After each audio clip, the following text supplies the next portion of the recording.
Look what I got today. This is an oil catch can from NeedsWings. It comes with quite a bit of vacuum hose, which is the main reason I'm doing this, is because my vacuum hose is all cracked, all of them. And then it comes with the hardware, the hose clamps, and the plug you need. So here's instructions. It goes over the history of it, background, why we need it, how it works. This illustration is to help you make sure you get it, the hose is hooked up properly. The tools you'll need, special notes for reference, and then the instructions. We all should know how to do this. If you don't know how to do this, perhaps you should not be installing this. And let's get started. So yeah, remove the cover.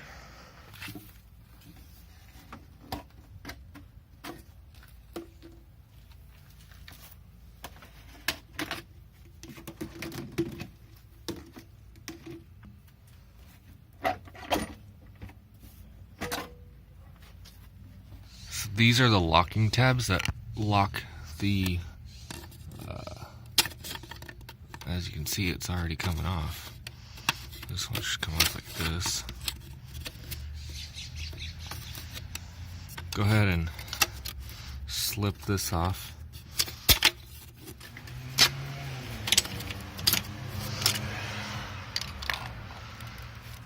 With that clip removed, you're not going to be able to see it because of the sun.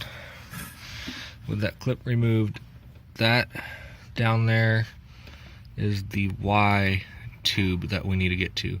But I am going to go ahead and remove this mass airflow sensor housing.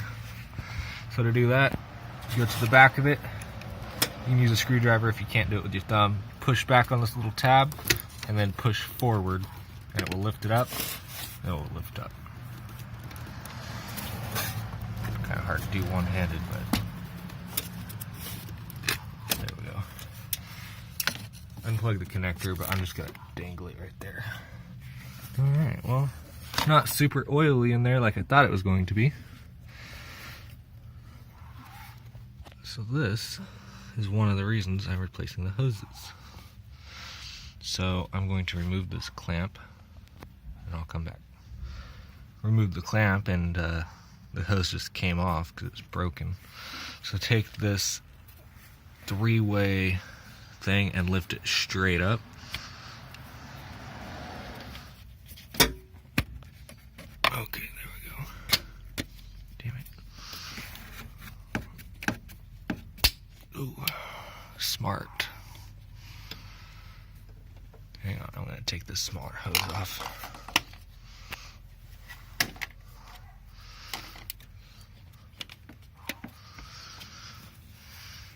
This does just slide out of there. I couldn't do it one-handed, and luckily, I thought I heard it crack, but luckily it didn't crack. So now we just need to remove the right hose that goes to the right side. So I'll do that.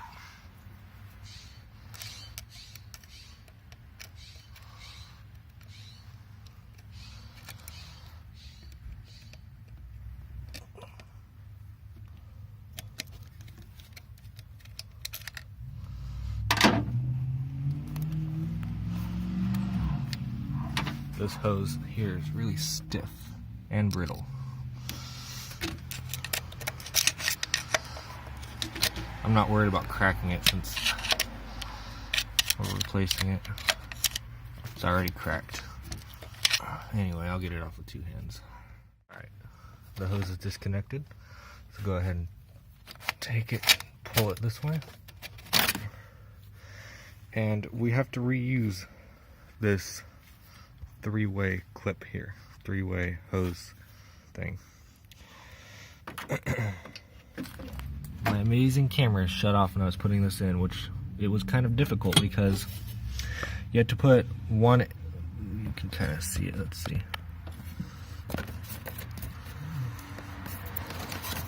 You have to put the bottom piece down. It has a pin and there's a hole in the chassis that it can go into, but you see the bend on that thing, it actually has to go up pretty high. There's a bend, and it doesn't want to fit underneath the ABS module. So it was kind of, I actually took this and I kind of pried it up a little bit, making sure not to bend these metal lines too much. And then you just put the screw they give you in here with a washer on each side. And those loud motorcycles disturbing the peace, but it's not just, it's only disturbing the peace if it's music. If it's that, it's okay. So now you want to take your three-way Y piece, and you want to take your plug and put it on the side that goes to the left valve cover. And plug that off. We're going to have a clean hose coming from the oil catch can back to the intake. I'm going to put this back in now, like the way it was, like this. I'm just gonna push it down. You can't really see what I'm doing, so hopefully you get the idea. And where you need to put this back on, so this goes underneath here, and okay, it's in there. I just gotta push it down now. There we go. Put these back. Okay. Now I put the whole length of hose on here, and I'm going to figure out how I would like to route it before I cut it. So in the picture, they had it going underneath all of the stuff back there and going up and over, and then connecting over here. So I think that's what I'll do. I did the clean intake hose first, just because I wanted to see if I could run the other hoses in between the mass airflow sensor housing and the intake manifold. Don't know if it's going to fit, but I wanted to get this on first. So there's plenty of slack. So when the motor moves from torque, there's plenty of slack here. You want that. I set this here just for the time being, and it does seem to be working. I'm gonna go ahead and pop it back on now.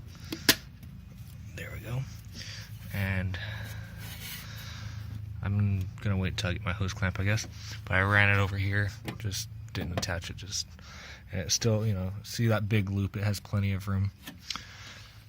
Okay, I put this clip back on just to make sure the hose wasn't going to be in the way.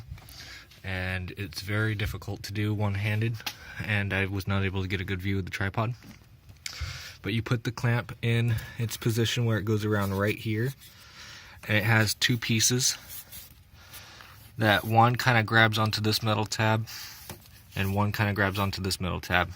And you push them together, and it's really hard to make them click. I used a screwdriver to press this tab down to make them overlap, so it's being held on now. Alright guys, so I'm done with the hose, and I still have this much left, so that's nice. I was kind of afraid of having to cut one too short or something. So yeah, I got all the hose clamps on, I got them all ran. I ran this one underneath the bracket for the mass airflow sensor housing. This one I went ahead and ran right where the old one was, underneath that thing. Now I ran this one under this hose, but over the vacuum line, and then I wrapped them all around the heat shield to the oil catch can, just like they did in the instructions. And I did plug off that one side. I think I showed that on camera. I know I didn't show this on camera because my camera shut off for no reason. But yeah, I got all these clamped on, so this is good to go. I guess I just have to put the engine cover air box. They call it an air box, but how about dual air box, since we got two? Okay, so I gotta put my dual air box back on, and that's it. Perhaps I'll start it up and show you what that still runs, I guess. I don't know. There's a racer revving their car up down the street. Alright, so sounds so funny. There's I replaced this hose for the power steering. I got their official one. It wasn't with the vacuum line. And also I replaced the reservoir and put the O-ring in the in between the reservoir and the pump, because I had a pretty bad leak. So if you guys are having leaking power steering fluid, it's probably going to be that O-ring. This hose can be cracking too since it's right next to the exhaust, but usually it's the O-ring between the reservoir and pump. And I'll put that last thing on here.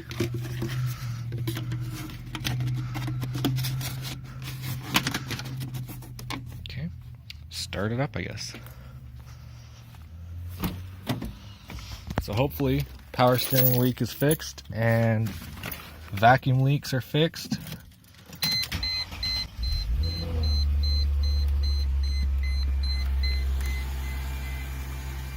I can hear the secondary air injection.